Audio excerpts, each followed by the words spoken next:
Hi friends, welcome to சமையல் சோலை. நம்ம இன்றைக்கி என்ன பார்க்க போகிறோம் அப்படின்னா, எல்லாருக்குமே ரொம்ப பிடிச்ச கனவா மீன், அதாவது கடம்பா மீன் பெப்பர் கிரேவி எப்படி செய்யலான்னு பார்க்கலாங்க. இது ரொம்ப நம்ம சிம்பிளாக செஞ்சு முடிச்சிடலாங்க. டேஸ்ட்டும் ரொம்ப சூப்பராக இருக்குங்க. இந்த கனவா மீனில் அதிகமான சத்துக்கள் இருக்குங்க. அதனால் குழந்தைகளும் பெரியவர்களும் தாராளமாக இதை சாப்பிட்லாங்க. எந்தவித பயமும் இல்லை. நான் இன்றைக்கி 1 கிலோ கனவா மீன் க்ளீன் பண்ணி வாஷ் பண்ணி வச்சுருக்கேங்க. இந்த க்ளீனிங் வீடியோ வேணும்னா நம்ம சேனல் நான் வீடியோ போட்டிருக்கேங்க, நீங்கள் செக் பண்ணி பாருங்கள். அந்த 1 கிலோ மீன் ஒரு குக்கர் பாத்திரத்தில் ஆட் பண்ணிடலாங்க. இதில் 1 கப் அளவு தண்ணி ஆட் பண்ணிக்கோங்க. தண்ணி அதிகமாக ஊற்றாதீங்க, ஏன்னா தண்ணி இதில் நிறையா விடுங்க. அடுத்து நம்ம இதில் சிறிதளவு மஞ்சள் தூள் ஆட் பண்ணிக்கலாங்க.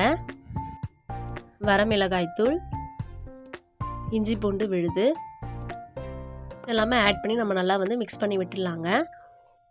கடைசியாக நம்ம இதில் தேவையான அளவு உப்பு ஆட் பண்ணிடலாங்க. அவ்வளோதாங்க, நம்ம விசில் வச்சு எடுத்துடலாம். கரெக்டாக 5 விசில் விடுங்க, அதுக்கு மேலே வைக்காதீங்க. நான் உங்களுக்கு இப்போ ஓப்பன் பண்ணி காட்டுறேன். இந்த மாதிரியான உணவு வகைகளுக்கு நம்ம சேனலை சப்ஸ்கிரைப் பண்ணி வச்சுக்கோங்க. கீழே இருக்கிற பெல் பட்டன் கிளிக் பண்ணி ஆல் ஆப்ஷனை கிளிக் பண்ணிக்கோங்க. பாருங்கள், நம்ம ஓப்பன் பண்ணிட்டோம். நம்ம 1 கப் அளவு தண்ணி தாங்க ஊற்றணும். இங்கே பாருங்கள், தண்ணி அதில் நிறையா விட்டுருக்கு. இப்போ பாருங்கள், நல்லா இது வெந்துடுச்சிங்க. அவ்வளோதாங்க, நம்ம இதை தனியாக வச்சிடலாம். தண்ணி கீழே ஊற்றிடாதீங்க. இந்த சூப்பரான பெப்பர் கிரேவி செய்கிறதுக்கு 3 பூண்டு அளவு நீங்கள் எடுத்துக்கோங்க. பூண்டு நம்ம தோலோடு வாஷ் பண்ணிவிட்டு ஒரு மிக்ஸி ஜாரில் ஆட் பண்ணிக்கலாங்க. அடுத்து நம்ம அதே மிக்ஸி ஜாரில் காரத்திற்கு ஏற்ப மிளகு ஆட் பண்ணிக்கலாங்க. அடுத்து நம்ம இந்த அளவு இஞ்சி துண்டு ஆட் பண்ணிக்கலாங்க. ரொம்ப அதிகமாக ஆட் பண்ணாதீங்க. 3 பூண்டு அளவுக்கு இது கரெக்டாக இருக்குங்க. அடுத்து நம்ம இதில் கொஞ்சமாக தண்ணி ஆட் பண்ணி மையாக அரைச்சி எடுத்துக்கலாங்க.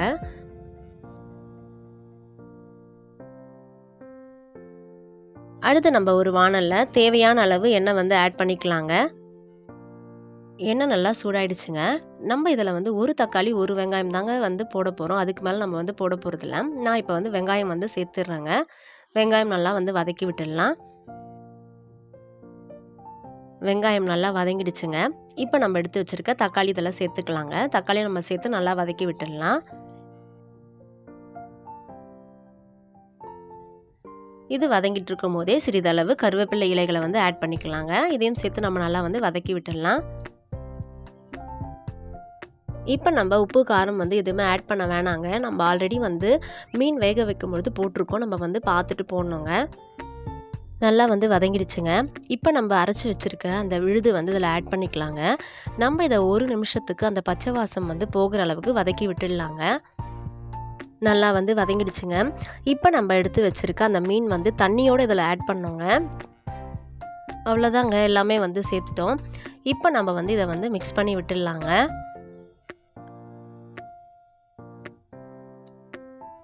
இந்த மீனில் அதிகப்படியான புரதம், தாதுக்கள், விட்டமின்கள் எல்லாமே இருக்குங்க. இந்த மீன் பார்த்திங்க அப்படின்னா நம்மளுடைய இதயத்தோடைய ஆரோக்கியத்துக்கு ரொம்பவே உதவுதுங்க. உடல் எடை கட்டுப்பாடாக வச்சுக்கிறதுக்கும் இது ரொம்பவே யூஸ்ஃபுல்லாக இருக்குங்க. நம்ம நல்லா மிக்ஸ் பண்ணிட்டோங்க. இதில் நம்ம சிறிதளவு மஞ்சள் தூள் ஆட் பண்ணிக்கலாங்க.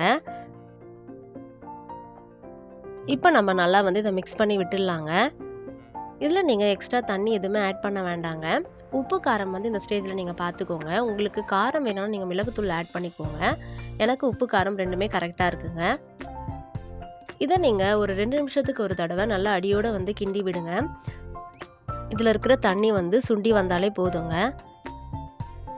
பாருங்கள், தண்ணியெல்லாம் நல்லா சுண்டி வந்துடுச்சுங்க. அடுத்து நம்ம இதில் கடைசியாக கொஞ்சமாக மல்லித்தழைகளை தூவி விட்டுடலாங்க.